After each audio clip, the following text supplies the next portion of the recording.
Olá, meu nome é Nelson Amado e sejam bem-vindos a mais uma aula do nosso projeto Matemática do Zero, onde o objetivo aqui é trabalhar matemática de uma maneira descomplicada, para que você consiga entender cada assunto que é trabalhado nessa área. E no episódio de hoje, a gente vai trabalhar alguns exercícios sobre a parte de função, que já temos trabalhado nas aulas anteriores.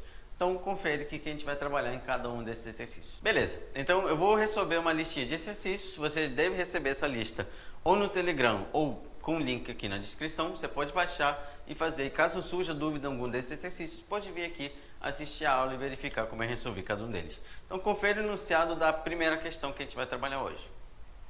A primeira questão diz assim: sejam as funções dadas por f de x igual a 3x menos 2 e g de x igual a 2x mais 3, se b igual a f de a, então g de b vale...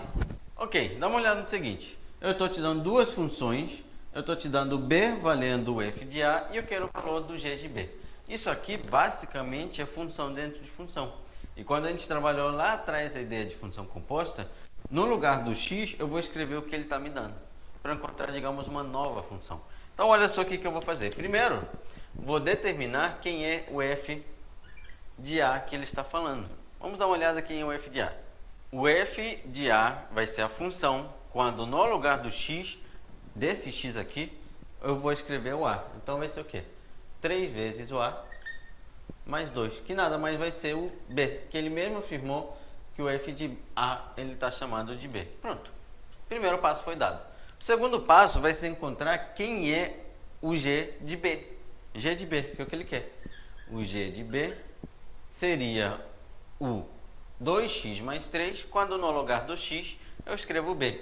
Então vai ser 2b mais 3. Agora eu preciso juntar as duas informações, porque eu preciso escrever, tá, em vez do b, o f de a lá dentro, ou seja, 3a mais 2. Então, no lugar desse b, eu vou escrever 3a mais 2. Então, repara bem o que eu vou ficar.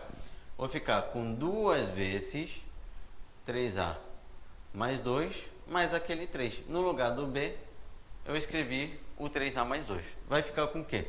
Com 6a mais 4, que é a minha distributiva, ó, mais 3, eu vou encontrar que isso aqui vai ser 6a mais 7. Encontrei o valor da função g de b, escrita em função daquele azinho, do jeito que está nas alternativas. Só que tem um pequeno problema, né? Quando a gente confere as alternativas, eu vi que agora não temos alternativa para a gente poder colocar, porque era 3x menos 2, né? Acabei copiando o sinal errado aqui, concorda? Você deve ter reparado desde o primeiro momento. Então, eu tenho o quê? E na verdade é 3x menos 2, na verdade aqui vai ser 3a menos 2, que vai ser 6a menos 4, e menos 4 mais 3, na verdade, vai me dar mais 1. E isso daqui vai ser a alternativa correta, a letra A. Agora sim, temos solução para essa primeira questão. Bem, confere agora o enunciado da questão número 2. Acompanha comigo. A questão número 2 diz assim: se f é uma função definida do tipo f de x igual a 2x, então o valor da f composta com a f é igual a... Mais uma questão sobre função composta, onde ele me diz que a f de x vale 2x. E eu quero a f composta com ela mesma. Então, o que eu tenho que pensar? F composta com a f, no lugar do x, eu tenho que escrever ela mesma. Então, eu vou ficar com 2 vezes a função. Então, no lugar desse x, você precisa escrever 2x. Então, é função dentro de função. E aí eu vou ficar com 2 vezes 2, que dá 4x. E 4x vai ser a função f composta com f. E o resultado correto está na letra B. Está aí, 4x. Bem, acompanhe agora o enunciado da questão número 3. Acompanha comigo. A questão número 3 diz assim: o domínio da função real g de x igual a raiz quadrada de x menos 2 dividido por x menos 7 é... Tudo bem, ele me deu uma função onde eu tenho a raiz quadrada de x menos 2 sobre x menos 7. Eu vou querer determinar o domínio dessa função.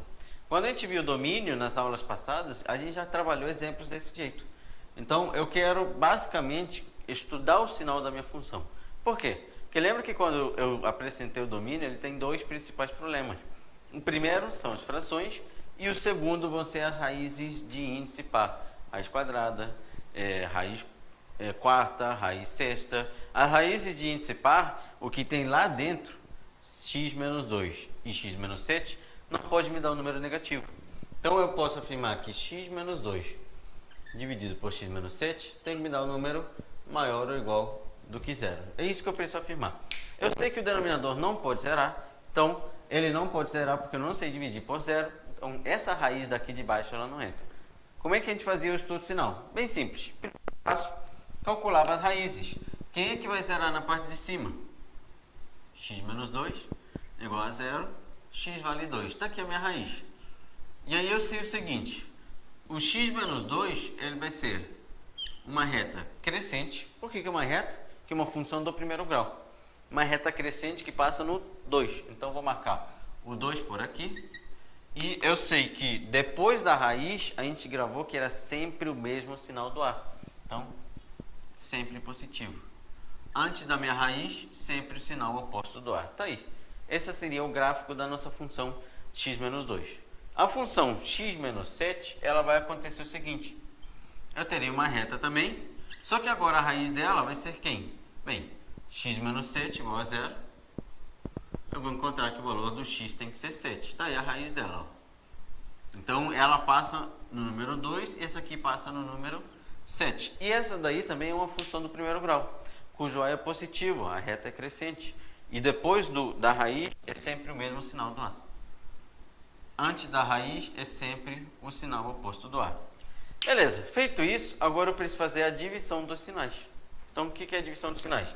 Vou pegar a primeira e dividir pela segunda.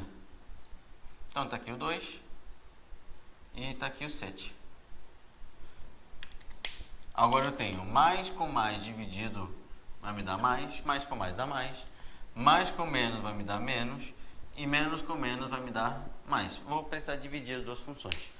Pronto. Fiz o estudo sinal daquela função.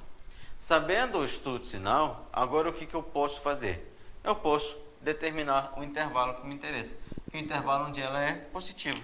É depois do 7 e antes do 2. Podendo ser igual a 7? Não, porque lembra que embaixo não pode zerar. Então embaixo tem que ser diferente de 7. Bolinha aberta no 7. E pode zerar na parte de cima? Pode, porque a raiz quadrada de 0 é 0. Então em cima pode. Só não pode embaixo. Então na verdade eu preciso que o x seja menor ou igual do que 2. Ou x seja maior do que 7. Isso aqui representa o domínio da minha função f. Está aqui o domínio. O domínio da função f vai ser os x valores antes do 2 e depois do 7. Muito bem, vamos agora para o enunciado da questão número 4. Acompanha comigo. Ele diz assim, verifique quais das funções a seguir é uma função bijetória. Beleza, eu aproveitei e coloquei aqui as funções para a gente poder avaliar de uma maneira bem mais simples, bem mais rápida cada uma dessas funções. A primeira que você deve avaliar é a função do segundo grau. A função do segundo grau, tá, ela no domínio real e contradomínio real, ela não vai ser bijetória. Quando a gente viu lá a parte de função do segundo grau, você viu que o gráfico dela é uma parábola, com concavidade voltada para cima ou para baixo, mas eu tenho dois valores de y, dois valores de x me dando um único y, então ela não costuma ser uma função injetória.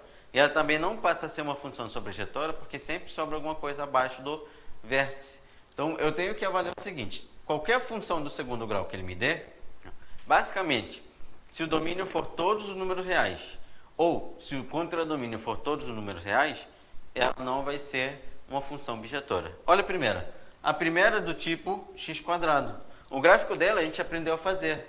O gráfico dela é basicamente da seguinte forma. Você tem uma parábola com concavidade voltada para cima, passando na origem. Esse é o gráfico dela.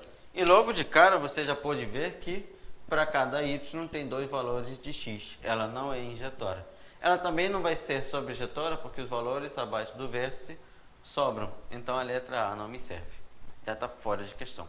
A outra parábola que você tem está na letra D, x² menos 9, onde você vai olhar o contradomínio sendo todos os reais. Eu estou olhando aquilo que é só real. Tá? Aquele que for real positivo ou real ou conjunto, eu não estou olhando para eles por enquanto, estou olhando tudo que for real. X² menos 9 também é uma parábola com concavidade voltada para cima. Só que dessa vez, pelo que a gente viu lá na parte de função do segundo grau, ela é simétrica em relação ao eixo y, cortando lá embaixo no menos 9. Essa função, ela está pegando só o domínio positivo. Então, tudo que for negativo para o x, ele meio que desaparece, digamos assim. Então, esse seria o gráfico da função na letra D. Porém, você está pegando o contradomínio sendo qualquer valor real. E abaixo desse gráfico, está todo mundo sobrando. Por isso que, quando a gente pega funções do segundo grau, cujo domínio é real e o contradomínio também é real, acabamos tendo um pequeno problema. Qual é o problema que a gente tem? O problema é que, basicamente, não me serve e não me serve essas funções sendo bijetórias. Elas não vão ser uma função. Beleza, a próxima função que a gente tem que verificar é essa aqui na letra C, x² menos x mais 1. E essa função aqui na letra B, que eu tenho 0, 1, 2, 3 como domínio, e o contradomínio sendo natural. Tá? Para uma função quadrática ela ser injetora ou sobrejetora, a gente passa a avaliar, basicamente, digamos dessa forma, o x e o y do vértice dela. Quais são as coordenadas do vértice? Tá? Então, quando eu avalio as coordenadas do vértice, por exemplo, desse daqui, eu posso descobrir qual é o valor mínimo dela e qual seria, digamos, basicamente, onde ela começa. Tá? Posso trabalhar dessa forma. Então, digamos assim, essa função na letra B, ela é uma função do primeiro grau. Injetora ela já é. Tá? Essa função na letra C, somente através do vértice. Qual seria mais fácil de eu poder avaliar? A B, concorda? Então, eu vou avaliar a B e aí eu faço o vértice da parábola da C para fazer o gráfico e saber se ela é ou não uma função bijetória. Na letra B, o problema dela é que lembra que funções do primeiro grau, quando o contradomínio for os números naturais, eu preciso substituir para ver se de fato vai me dar todos os números naturais. Eu vou substituir por 0, 1, 2 e 3. E como resultado, você tem que encontrar todos os números naturais. Mas espera aí, Nelson, aí tem um problema. Que quando substituir por 0, vai me dar 0. Quando substituir por 1, vai me dar 3. Quando eu substituir por 2, vai me dar 6. E se eu substituir por 3 aqui, vai me dar 9. E depois do 9? Cadê os valores depois do 9? Cadê os valores antes do 9 que eu pulei? Porque o domínio só tem esses 4 elementos. Todos aqueles valores estão sobrando. Então, a gente costuma dizer, uma dica, que quando a função for contradomínio natural e é do primeiro grau, geralmente ela não costuma ser sobrejetora. Você pode olhar para ela com uma maneira, digamos, essa daí não vai ser sobrejetora. Então, essa daqui ela também não me serve.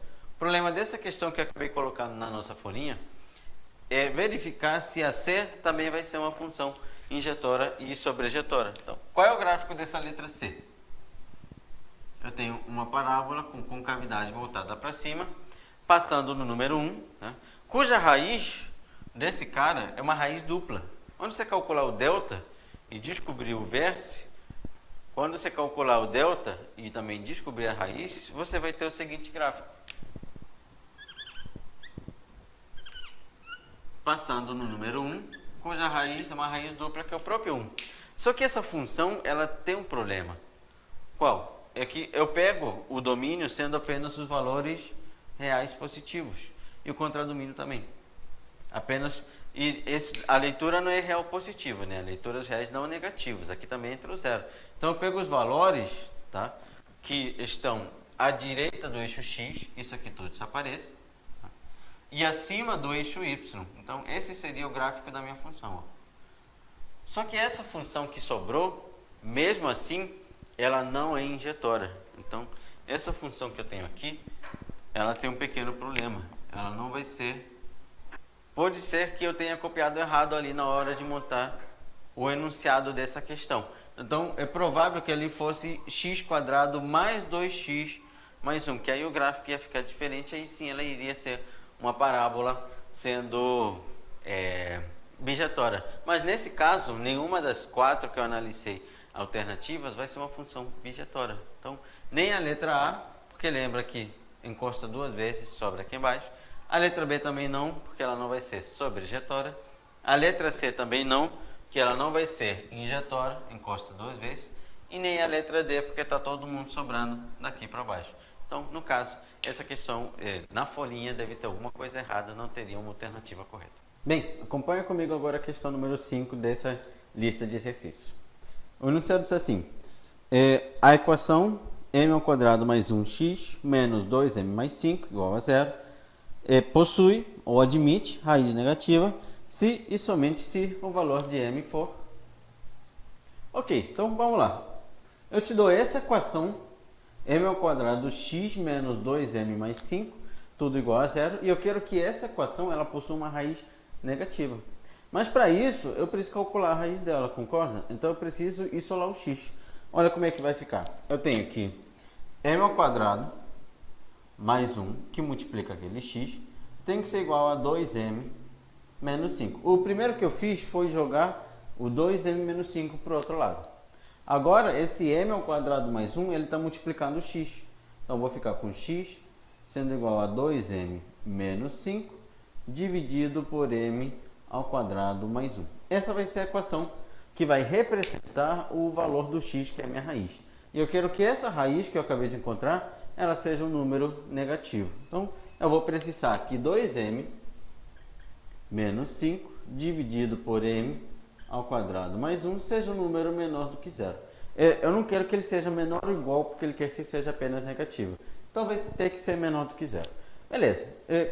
Agora eu vou trabalhar com o estudo sinal dessa função, onde eu preciso encontrar raízes da parte de cima e encontrar raízes da parte de baixo. Então olha só. A raiz da parte de cima é o quê? É 2m menos 5, tudo igual a zero. Ou seja, 2m igual a 5, o m valendo 5 sobre 2. Essa é a raiz que se encontra na parte de cima, onde eu vou poder garantir o seguinte. Eu garanto que a parte de cima é uma função do primeiro grau, pelo que a gente já viu em projetos anteriores, onde mesmo que eu tenha escrito m, esse m, quando você passar a escrever aquele x, que a gente trabalhou na função do primeiro grau, vai mostrar que isso é a lei de formação daquela função. Então ela poderia ser 2x menos 5. Só que para não ficar tanto x, essa equação tem um m e tem um x. Então quando eu analiso 2m menos 5, eu tenho que pensar numa função do primeiro grau. Que é importante que você lembre, quando a gente trabalha a função, a gente costuma trabalhar de x indo para um y. Mas eu não preciso necessariamente apenas trabalhar com x indo para o y. Tem exemplos de funções, por exemplo, no Enem, onde trabalha a bactéria, que o número de bactérias é dado em função de n e em função de t. N é o total de bactérias e t é o tempo. Então eu troco a variável x e y em relação a algo que me favoreça. Também posso trabalhar o preço do produto em relação à quantidade, o P e o Q. Então eu posso trocar a letra assim sem problema nenhum, mas ela vai continuar sendo uma função do primeiro grau, cuja raiz é 5 sobre 2. Então vou marcar o 5 sobre 2 aqui. Ainda, como é uma função do primeiro grau e o A é o número positivo, depois daquele A vai ser tudo positivo, antes dele será tudo negativo. Depois do A, mesmo sinal, depois da raiz, mesmo sinal do A, antes da raiz, sinal oposto do A. A função que eu tenho na parte de baixo, m ao quadrado mais 1, é uma função do segundo grau, cujo delta, quando for calcular, me dá um número negativo.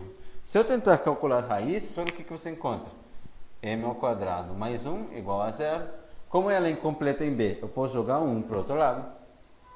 M ao quadrado é igual a menos 1. O m vai ser igual a mais ou menos a raiz de menos 1, que nos números reais não existe. Então essa função aqui, ela não possui raiz real. Se ela não possuir raiz real, eu não vou cortar o eixo x. Eu tenho uma parábola que ela fica flutuando completamente acima do eixo x. Então o que a gente garante? Que quando o delta é negativo, vai ser sempre o mesmo sinal do A. Sempre vai ser positivo. Essa divisão vai me garantir o seguinte. Quando eu pegar o número de cima e dividir pelo de baixo, eu terei positivo depois de 5 sobre 2. Ó, tudo positivo. E negativo antes do 5 sobre 2. Tudo negativo. Está aqui o 5 sobre 2. Só que o intervalo que me interessa é o intervalo em que a função é negativa. Então vai ser esse pedaço aqui. Então a solução terá que ser os valores de m menores que 5 sobre 2. Não pode ser igual, porque lembra que a equação não pode ser zero. Então, a raiz mesmo, desculpa. A raiz não pode ser zero, ela tem que ser menor do que zero. Ela tem que ser negativa. Então esse cara aqui não pode ser igual a zero. Se não pode ser igual a zero, o 5 sobre 2 não pode entrar, porque ele é o valor que vai zerar. Agora confere essa questão número 6 da folhinha que eu trabalhei. O enunciado diz assim: a função f definida de r tirando 2 em f de x igual a 2 mais x dividido por 2 menos x é inversível. O seu contradomínio é r tirando o número a. O valor de a é... Bem, essa questão que eu trabalhei na nossa folhinha, ela tem que puxar um fundamento lá no início, quando a gente trabalhou uma função inversa. A função inversa, ela só vai ser inversa se a função for bijetória. A minha função bijetória, eu preciso de duas coisas: que o y seja exclusivo e que o contradomínio seja igual ao conjunto imagem. Então, quando a gente viu a função inversa, eu afirmei o seguinte: uma propriedade importante da função inversa é o seguinte, é que o domínio da função f vai ser igual ao conjunto imagem da função inversa. E, ao mesmo tempo, o contrário, a imagem da função f vai representar o domínio da função inversa. Então, se eu quero encontrar a imagem, que nesse caso, por ela possui inversa, é o contradomínio, se eu quero encontrar o contradomínio, eu preciso encontrar o domínio da função inversa, os valores de x para os quais a função inversa existe. Então, eu preciso calcular a inversa dessa função. Calcular a inversa vai ser o seguinte: y igual a 2 mais x dividido por 2 menos x. O primeiro passo que eu te ensinei para calcular a função inversa é trocar o x de lugar com y. Então, aqui passa a ser x igual a 2 mais y dividido por 2 menos y. O segundo passo que a gente trabalha é isolar o novo y. Então, vou multiplicar cruzado.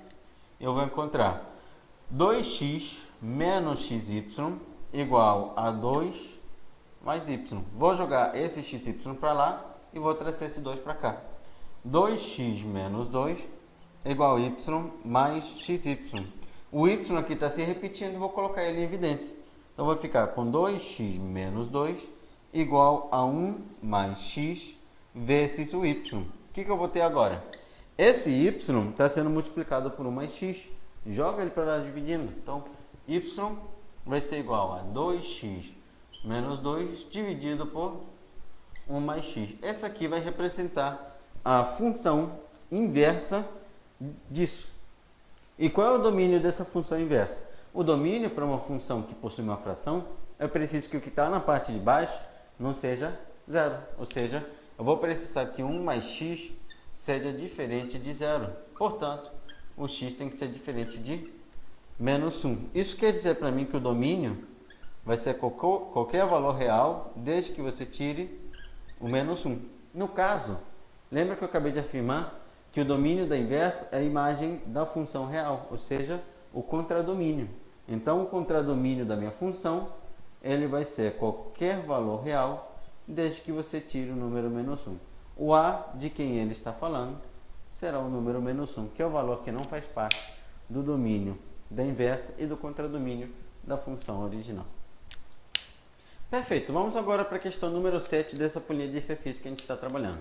Ela diz o seguinte: eu quero o conjunto solução de 6x dividido por x mais 3 menor do que 5. Ok, ainda estou trabalhando a ideia de inequação, só que lembra que quando eu te ensinei a equação, aqui nesse mesmo projeto, algumas aulas anteriores, eu afirmei que quando eu quero inequação, eu quero o sinal. Se o sinal é positivo, negativo. Então, não me interessa que do outro lado daquela desigualdade seja o número 5. Eu preciso que tudo que está do lado direito vá para o lado esquerdo para eu poder trabalhar com o sinal dessa divisão. Então, no caso, esse 5 tem que ir para o outro lado fazendo o quê? Diminuindo. Eu vou ficar com 6x dividido por x mais 3 menos aquele 5, sendo o número menor do que 0. Esse será o meu objetivo. Só que, primeiro, não dá para garantir qual é o tipo de função que eu estou trabalhando aqui. Então, já que é uma inequação quociente, eu vou precisar organizar essa continha. Então, eu vou colocar o denominador valendo 1 e vou multiplicar por x mais 3 aqui e pelo número 1 aqui, que é aquele MMC cruzado. O que a gente vai encontrar? O 6x fica multiplicado por 1, então continua sendo 6x mesmo. E o menos 5 multiplica isso tudo aqui embaixo. Então fica menos 5x e menos 5 vezes 3 vai me dar menos 15. Tudo dividido pelo denominador, que é x mais 3, e necessariamente sendo menor do que 0. Beleza. Em cima eu vou encontrar x menos 15. Embaixo eu vou encontrar x mais 3. Tudo sendo menor do que 0. Isso daqui é uma inequação quociente. E eu já te ensinei alguns macetinhos de como trabalhar esse tipo de inequação com mais facilidade. Quando você tem uma função do primeiro grau em cima e primeiro grau embaixo, se eu pensar no produto, x vezes x vai te dar x ao quadrado. E x ao quadrado é uma função do segundo grau, que é uma parábola com concavidade voltada para cima. Então, o que eu posso fazer? O que eu já te ensinei? Vou fazer o gráfico de uma parábola com concavidade voltada para cima. Passando em quais valores, Nelson? Você vai passar nas raízes de cada uma dessas inequações. Quem vai zerar em cima? O número 15. Quem vai zerar embaixo? O número menos 3. Pronto. Esse seria o gráfico que vai representar o sinal dessa divisão. Esse macetinho, lembra que quando eu te ensinei, você pode utilizar para divisão e você pode utilizar para o produto também. Serve tanto para divisão e serve aqui e serve para o produto, que a gente trabalhou mais exemplos naquela aula sobre inequações. O que eu tenho? Já que precisa ser menor do que 0, qual é o sinal? Na minha parábola, entre as raízes, é o sinal oposto do A. Se o A me der um número positivo, aqui vai ser negativo. Fora delas, vai ser o mesmo sinal do A. Onde está a parte negativa? A parte negativa está aqui. A parte negativa começa no menos 3 e para no 15. O conjunto solução vai de menos 3 até 15. E essa seria a resposta para essa inequação quociente que estamos trabalhando na questão número 7. Beleza, e nessa questão número 7 a gente encerra as primeiras questões de exercícios que eu estou trazendo sobre inequações. Na próxima aula eu vou trazer mais exercícios sobre inequações, mas dessa vez abordando questões que inclusive já caíram em concursos, por exemplo, do Enem, mais para quem está voltado para o vestibular. Isso aqui foi mais para quem está voltado para a área de concurso militar. Então, nos vemos na próxima aula. Não deixe de colocar nos comentários o que você deseja ver nesse projeto, quais são os assuntos que você mais gostaria de que eu estivesse gravando uma aula para você. Nos vemos em breve, um forte abraço a todos e até logo.